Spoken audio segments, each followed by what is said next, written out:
अस्सलाम वालेकुम व्यूवर्स, कैसे हैं आप। सर्दियां कैसी गुजर रही हैं व्यूवर्स। गर्मी तो फिर भी पंखे के आगे बैठने से कुछ हद तक ख़त्म हो जाती है, लेकिन सर्दी चूल्हे में घुसने के बाद भी ख़त्म नहीं होती। खैर दोस्तों, खबर ये है कि जब इमरान खान ने तीसरी शादी की तो तब से ही रिहाम खान ने भी अपना दूल्हा ढूंढना शुरू कर दिया। बहुत सारी छान फटक के बाद उसे आखिरकार एक अक्ल का अंधा मिल ही गया। वैसे ये अच्छी बात है, वो बेचारा भी रंडवा ही था और इस बीबी को कोई मिल नहीं रहा था। और वैसे भी दिसंबर ऐसा महीना है कि इसमें हर किस्म के कुंवारे, रंडवे, 50 के पेटे में मौजूद नाने, दादियों सबकी शादी हो जाती है। अच्छा व्यूवर्स, आपके लिए एक और लर्जा खेज इंकिशाफ ये है कि जिस लड़के से रिहाम बीबी ने काफ़ी छान फटक के बाद शादी की, वो मौसूफ इमरान खान के दीवाने हैं, बल्कि उनके इश्क में पागल हैं। लो भाई, हमने सोचा कि अब फाइनली रिहाम खान की जिंदगी में कुछ नेक काम करने की वजह से जन्नत की हवाएं चलेंगी, लेकिन ना भाई, नए दूल्हे का पहला इश्क यानी इमरान खान उसका यहाँ भी पीछा नहीं छोड़ेगा।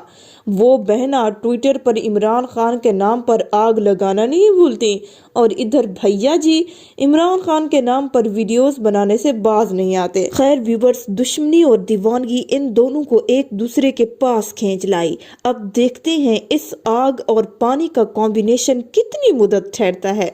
वैसे हम नए दूल्हे भाईजान को ढेर सारी एहतियात बरतने का मशवरा देंगे, क्योंकि अगर कुछ औड़ पौड़ हो गया तो बीबी रिहाम ने इमरान खान पर तो एक किताब लिख डाली थी, क्या पता इस पर नई किताब के दो वर्जन्स दे डाले। बस दोस्तों, इनको शादी मुबारक। बाकी रहा एज गैप, तो आज के फास्ट ईरा में ये कोई बड़ी बात नहीं। कई लोग ऐसे हैं कि जो होते तो ऐसी उम्र में हैं कि उनकी इज्जत की जाए, लेकिन उनका माइंड लेवल 17 साल के टीनेजर जैसा होता है, और कई ऐसे टीनेजर्स होते हैं कि उनकी मेंटेलिटी 40 साल के आदमी जैसी होती है। तो दोस्तों, दूसरी खबर ये है कि तुर्की का जो सॉल्ट बे है उसने पूरे तुर्की की नाक बॉस्फोरस के समंदर में डुबो दी है।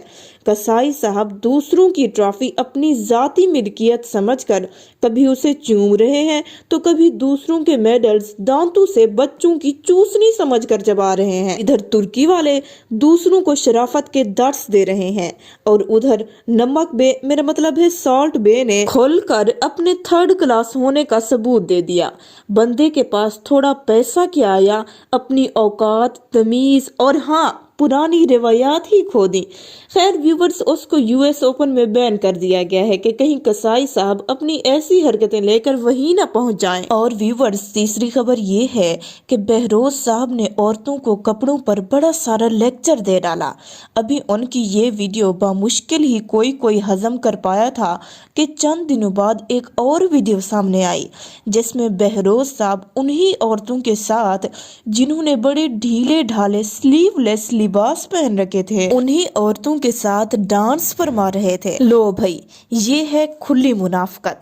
खैर दोस्तों, ये तो सेलिब्रिटीज है ना, और उनका लेक्चर सेलिब्रिटीज के लिए थोड़ी था, उनका लेक्चर था शायद बकिया गरीब पाकिस्तानी अवाम के लिए। और उधर होस्ट साहब बहरोज अंकल की खुशामद में इतना खो गए कि भूल ही गए स्क्रिप्ट में क्या लिखा था। जो भी मुंह में आया बोलते ही चले गए। ना मुझे ये बताओ खुशामदी होस्ट कि अगर तुम भी घर से कुछ भी पहन कर निकलो तो वो भी तो बारिश की वजह से चिपक जाएगा ना, या तुम लोहे के बने हो कि पानी बहता चला जाएगा तुमसे। फजूल लोग, होस्टिंग करनी आती नहीं है, बैठ जाते हैं कुर्सी पर माइक और कैमरा लगाकर। खैर व्यूवर्स, वीडियो पसंद आई हो तो मेरे चैनल को सब्सक्राइब कर दीजिएगा। अल्लाह।